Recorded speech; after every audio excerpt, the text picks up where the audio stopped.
Assalamualaikum warahmatullahi wabarakatuh. Apa kabar semuanya? Kami dari PPL SMA Negeri 14 Bandar Lampung, mahasiswa PPG Prajabatan Gelombang 2 yang beranggotakan Deni Rahmat Saputra SPD, Diah Ayu Putri SPD, Nurul Arifah SPD, dan Sidik Afrizal SPD akan menampilkan pameran perayaan akhir perkuliahan mata kuliah pemahaman peserta didik dan pengajarannya.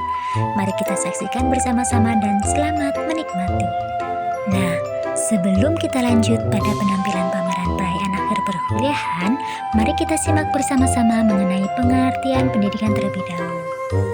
Pendidikan merupakan usaha agar manusia dapat mengembangkan potensi dirinya melalui proses pembelajaran sesuai dengan Undang-Undang RI Nomor 12 Tahun 2012 tentang Pendidikan Nasional Pasal 1 yang menyatakan bahwa pendidikan adalah usaha sadar dan terencana untuk mewujudkan suasana belajar dan proses belajar agar peserta didik secara aktif mengembangkan potensi dirinya untuk memiliki kekuatan spiritual, keagamaan, pengendalian diri, kepribadian, kecerdasan, akhlak mulia, serta keterampilan yang diperlukan dirinya, masyarakat, bangsa, dan negara.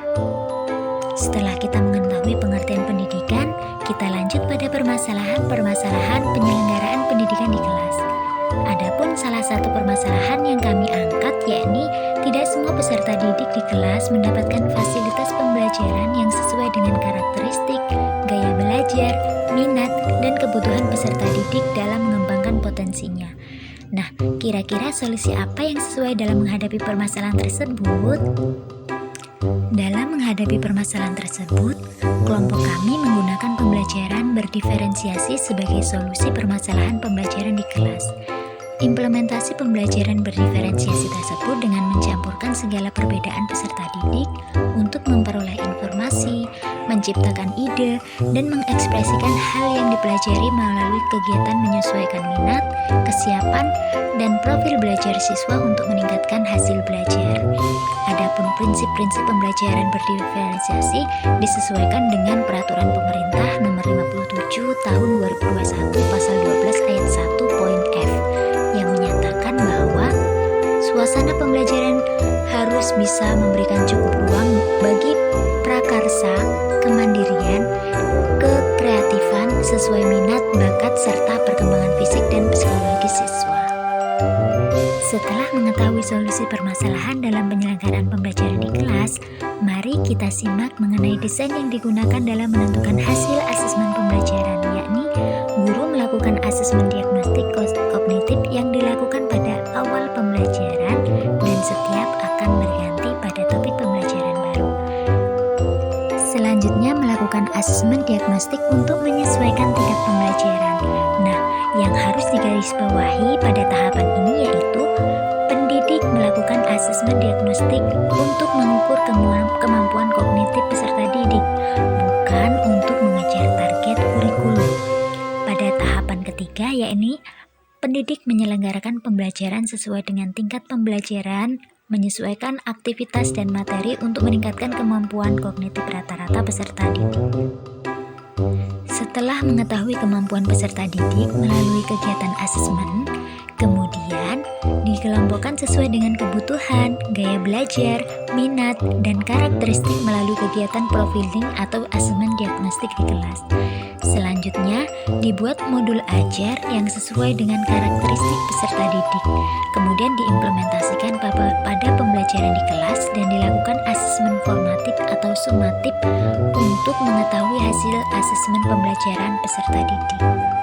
Adapun output yang terjadi di lapangan dapat diperankan oleh guru model yakni Nurul Arifah SPD yang menggunakan kelas 10-3 di SMA Negeri 14 Bandar Lampung mengenai materi tektonisme pada pembelajaran geografi. Selanjutnya, pemeranan output di lapangan yang diperankan oleh guru model yakni Deni Rahmat Saputra SPD yang menggunakan kelas 10-1 di SMA Negeri 14 Bandar Lampung mengenai materi lapisan atmosfer pada mata pelajaran geografi.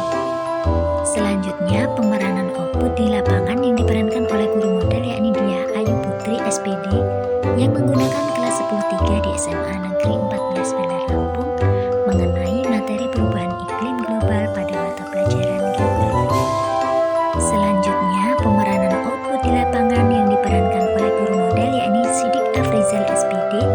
yang menggunakan kelas 10.1 di SMA Negeri 14 Bandar Lampung mengenai materi fenomena cuaca pada mata pelajaran geografi.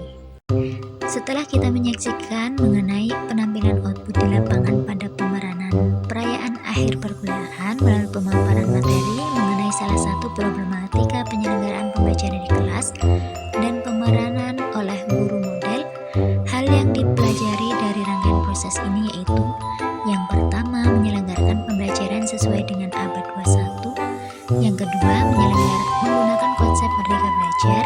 Yang ketiga, menyelenggarakan pembelajaran sesuai dengan karakteristik, gaya belajar, minat, dan kebutuhan peserta didik. Dan yang keempat, menyelenggarakan pembelajaran berdiferensiasi. Adapun tips yang dapat diberikan kepada masyarakat luas jika berhadapan dengan siswa yang memiliki karakteristik tersebut, yakni yang pertama, mengetahui sebaran profiling peserta didik terlebih dahulu. Kemudian, mengetahui karakteristik, gaya belajar, minat, dan kebutuhan setiap peserta didik agar dalam memfasilitasi pembelajaran dapat relevan dengan peserta didik. Yang ketiga, membuat pembelajaran berdiferensiasi peserta didik dalam media dan metode pembelajaran. Yang keempat, menyelenggarakan pembelajaran berbasis IT dan memerdekakan peserta didik. Sekian pameran perayaan akhir perkuliahan dari kelompok